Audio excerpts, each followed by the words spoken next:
गृहस्थी के ये मंत्र मैं दे रहा हूं, संभाल के रखना, काम आएंगे। एक सज्जन मेरे पास आए, बोले महाराज जी मेरी पत्नी उसने आत्महत्या कर ली, फांसी लगा ली। मैंने कहा क्यों? बोले महाराज जी जब तक जिंदा थी सच्ची बताऊं मैंने कभी प्यार से उसे कभी बुलाया नहीं, प्यार से कभी उससे बात नहीं की, सदा डांटता रहा। आज मर गई तो पता लग रहा है कि उसकी कमी कितनी बड़ी है, खल रही है वो कमी।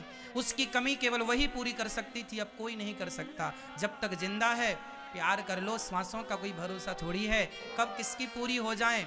इसलिए कह दो प्यार से कि तुम अच्छी हो, मरने के बाद फिर किससे कहोगे? उसकी तस्वीर से कि तुम बहुत अच्छी थी? अरे जीते जी उससे ही कह दो, मरने के बाद तो फिर सब कहते ही हैं अपने अपने ढंग से। जीते जी मैं अलग ढंग का व्यक्ति हूं, मैं ये मानता हूं कि मरने के बाद मत रोया करो किसी की अर्थी पर, किसी के ऊपर। मरने के बाद ना रोइए, अरे जब तक वो जिंदा है प्यार से उसे सुकून दीजिए, सुख दीजिए, उसकी होठों पे मुस्कान दीजिए। अरे जिंदा हूं तो प्यार बांट लो, प्यार दे दो। मरने के बाद आंसू तो दुश्मन भी बहाएंगे, मरने के बाद रोने वालों की कमी थोड़ी होती है। जो हमें कभी मोहब्बत की नजर से देखते भी ना थे वह भी आज रोने के लिए आएंगे, वह भी मेरे जनाजे में जाएंगे। अर्थ क्या है, मेरे मरने पे तो देश जमाना रोएगा ही रोएगा। जब तक मैं जिंदा हूं तो प्यार कर लो, प्यार से कह दो, प्यार से बोल लो। माँ है, माँ से प्यार कर लो, पांव दबा दो, माँ के होठों पे मुस्कान ले आओ। मर जाएगी तो उसकी तस्वीर को छाती से लगा के तो औलाद रोती ही है, पर जिंदा थी तो तुमने कितनी सेवा की। तस्वीर छाती से लगा के रोने से कोई सच्चा बेटा नहीं होता। जब तक माँ जिंदा होती है उस माँ की सेवा तुमने की होगी और माँ की आंखों से आंसू खुशी के आए होंगे कि वाह भगवान मेरे बेटे जैसा भगवान सबको बेटा देना, तब तुम्हारा बेटा होना सफल हो जाएगा। रोने से कोई तुम सच्चे बेटे ना कहलाओगे कि तुम अच्छे सच्चे बेटे हो। यहाँ बहुएं सास की सेवा, जिंदा सास है, बहुत सारी बहुएं तो अपनी सास की सेवा अच्छे से करती हैं, खूब ख्याल रखती हैं। उन बहुओं को तो मैं प्रणाम करता हूं और उन बहुओं की चरण धूली तो माथे पे रखता हूं। लेकिन कुछ बहुएं ऐसी हैं जो अपनी सास को एक गिलास पानी और 2 रोटियां भी नहीं देती। बूढ़ी माँ अकेली बना के खाती है, पांव चलते नहीं, हाथ चलता नहीं, शरीर चलता नहीं, 2 रुपए की कमाई नहीं है, सरकार के वो वृद्धा पेंशन के भरोसे जिंदा है, 600 500 300 रुपए महीने के, उस पर क्या उसकी रोटियां पक जाएंगी? तुम अपनी माँ को रोटियां नहीं देते, सासू माँ को। और जब सास मर जाती है तो वही बहुएं जो गिलास भर पानी नहीं देती थी वही फ्रंट में बैठ बैठ कर रोती हैं, सासू माँ मर गई, सासू माँ। काहे रो रही हो? ये नाटक किसे दिखा रही हो तुम? क्या भगवान जान नहीं रहा है कि तुम कैसी बहू हो? दुनिया वालों को बेवकूफ बना रही हो कि खुद बेवकूफ हो? परमात्मा से क्या छिपा है, मैं क्या सोच रहा हूं ये भी मेरे श्याम सुंदर जान रहे हैं। यहां चींटियां, यदि इस चटाई के नीचे चींटियां होंगी तो वो चींटी भी क्या सोच रही है उसकी सोच को भी परमात्मा पढ़ रहा है। उससे क्या छिपा है? तुम अपनी सास को गिलास भर पानी और 2 रोटियां तो दी नहीं, और सास के मर जाने पे बाल्टियों से बहू आंसू बहा रही है। इतना पानी ही पिला दिया होता तो कुछ दिन और जिंदा रह जाती तुम्हारी सास। केवल रोने के लिए बहुएं हैं। कुछ बहुएं इतनी चतुर हैं, फ्रंट में बैठ के रोती हैं, जहां आने वाले लोगों की सबसे पहली नजर बहू पे पड़े, ताकि लोगों को लगे बहुत प्यार करती थी। और कितनी चतुर बहुएं होती हैं, कई बार तो रोती रोती बहुएं बेहोश हो जाती हैं। ये वही बहुएं हैं गिलास और पानी नहीं पिलाई और देखो बेहोश हो रही, कितनी बड़ी नाटकबाज है ये। तुम्हें क्या लग रहा कोई देख नहीं रहा? परमात्मा तुम्हें कोड़े और मारेगा इस बात के कि तुम रो रही उल्टा। सेवा तो की नहीं हो तुम, पानी तो तुमने पिलाया नहीं, पांव तो तुमने दबाए नहीं, और रोने के लिए खूब। इतना नाटक ना किया करो, दिखावा बिल्कुल नहीं, रियल सब चीजें अच्छी होती हैं। मत रोइए मरने में, जिंदा है तो उसका सपोर्ट कीजिए।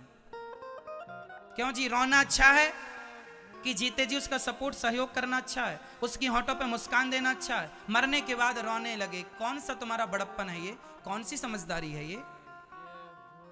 सवाल ये खड़ा नहीं होगा कि तुम कितना रोए मरने के बाद, जमाना ये पूछेगा कि तुमने जीते जी कितना सहयोग किया था, कितना सपोर्ट किया था उस व्यक्ति का। जनाजा उठाने के लिए बहुत लोग आएंगे, लेकिन जब मैं उठ रहा होऊंगा, तरक्की कर रहा होऊंगा, तो लोग पांव पकड़ पकड़ के खींचते। जब तुम्हारे सहारे की जरूरत थी तब तो तुम मुंह दिखाए नहीं, अब जनाजा उठाने चले आए। क्यों झूठी जिंदगी जीते हो मेरे भाई? क्यों नहीं सच्ची जिंदगी जीते? क्यों दिखावे में चल रहे हो? लोग कहते हैं लोग क्या कहेंगे, जमाना क्या कहेगा। अरे जमाना केवल यही कहेगा कि राम नाम सत्य है, राम नाम सत्य है, यही कहता है। इसलिए जमाने की परवाह ना किया करो। मैं परवाह नहीं करता कि आप क्या कहेंगे मेरे बारे में। जो कहना है साफ साफ कहता हूँ, सच्ची बात कहता हूँ, जो महसूस करता हूँ वो कहता हूँ। रियल जिंदगी को, रियल रिश्तों को, रियलिटी में ज्यादा आनंद है, दिखावे में आनंद नहीं है। क्यों जी? रिश्तों में दिखावा ना हो, रियलिटी हो, प्यार हो, मोहब्बत हो, सच्चा प्रेम हो। माँ से सच्चा प्यार करो, माँ की सेवा करो, पत्नी से सच्चा प्यार करो, पत्नी का ख्याल रखो, पति से सच्चा प्यार करो, बच्चों से प्यार करो और बच्चों को केवल प्यार नहीं संस्कारी बनाओ, संस्कारी बनाओ। रिश्तों की गंभीरता को समझो।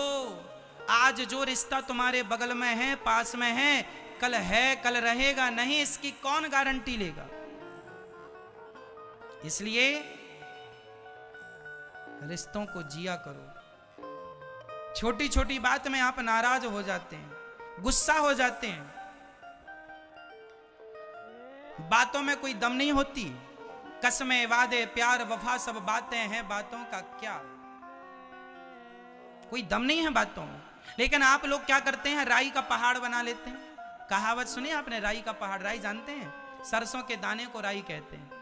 राई का पहाड़, जरा पत्नी की जरा सी बात का आपने पहाड़ बना दिया।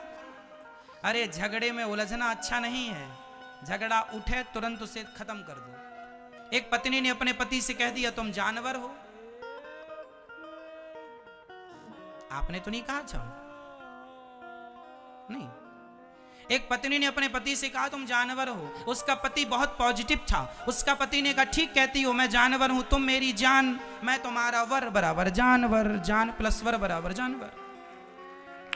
यदि लड़ाई झगड़ा नहीं करना तो इसके बहुत रास्ते हैं, और लड़ाई झगड़ा करना है तो भी बहुत रास्ते हैं। अब आपको देख लो कि कैसी जिंदगी जीना है। रास्ते तो गुजारने हैं, चलना है ही हमें। हंसते हंसते चलो या रोते रोते चलो, मर्जी। इसलिए मैं कहा करता हूं खुश रहा करो, खुश रहा करो, हर हाल में प्रसन्न रहा करो। जीवन का सबसे मूल मंत्र है प्रसन्न। इस धरती में आप जो भी कर रहे हैं सब प्रसन्नता के लिए कर रहे हैं, और सब करके भी प्रसन्न नहीं हुए तो सब करने का अर्थ क्या? इसलिए हमेशा हैप्पी रहो। बोलो घी, असली बोलो, मैं ये डालडा ना बोलो, देसी घी बोलो, घी।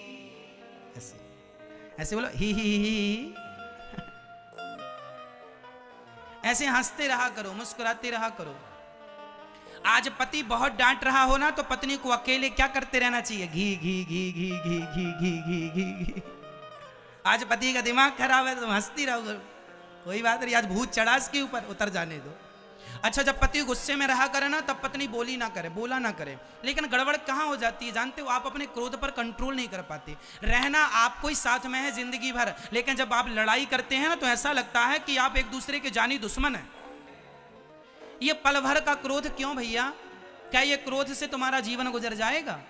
जीवन प्यार से गुजरना है, प्रेम से गुजरना है। इसलिए क्रोध जो है तुम्हारा सबसे बड़ा दुश्मन है। पति पत्नी के प्रेम को भी ये क्रोध अलग कर देता है, इसलिए तुम्हारा दुश्मन हुआ कि नहीं? क्रोध हम सबका दुश्मन है या नहीं? हाँ या ना में जवाब दो। तो फिर क्रोध जब दुश्मन है तो इस दुश्मन को आप चाहे जब क्यों बुला लेते हैं? इसलिए पति गुस्से में है तो आज पत्नी अपने संस्कारों का ख्याल रखे। समझा रहे हैं, समझ का ख्याल रखो, चुप रहो, कोई उत्तर ना दो, पति ठंडा हो जाए तब बात कर लेना। आज पत्नी बड़ी गुस्से में है तो पति बिल्कुल चुप रहे, हाँ हाँ तू ही बोल, हम सुनेंगे। सुन लो, एक जन बोले दूसरा सुने, चुप रहो, थोड़ी देर चुप रह ली करो भैया, बोलने दिया करो उसको, जो बोल रही है बोलने दो, उसकी मर्जी है। और बोलने का क्या है, कुछ भी बोल दे आदमी, कल तुम्हें एक होना ही है। पति पत्नी के झगड़े में जो तीसरा बोलता है सबसे बड़ा मूर्ख वही है। पति पत्नी के झगड़े में तीसरे आदमी को कभी बोलना नहीं, जो बोले वो मूर्ख, गुदने से गुदवा दो उसके माथे पे, यही मूर्ख है,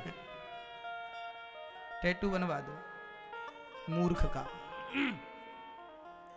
कई बार लड़की जरा सा झगड़ा करके मायके चली जाती है, और उसकी माँ भी एक नंबर की। उसकी माँ मतलब जो झगड़ा करके गई है व्यर्थ का, उसकी माँ को बोल रहे हैं, सबकी माँ को नहीं, है ना। उसकी माँ भी बेवकूफी का परिचय देती है। हाँ बेटी तुम आ जाओ, हमारे पास खाने की कमी है क्या, आ जाओ यहीं रहना मायके में, और हम दामाद जी से बात करेंगे। क्यों दामाद जी, आपने हमारी बेटी को जरा सा भी सुख नहीं दिया।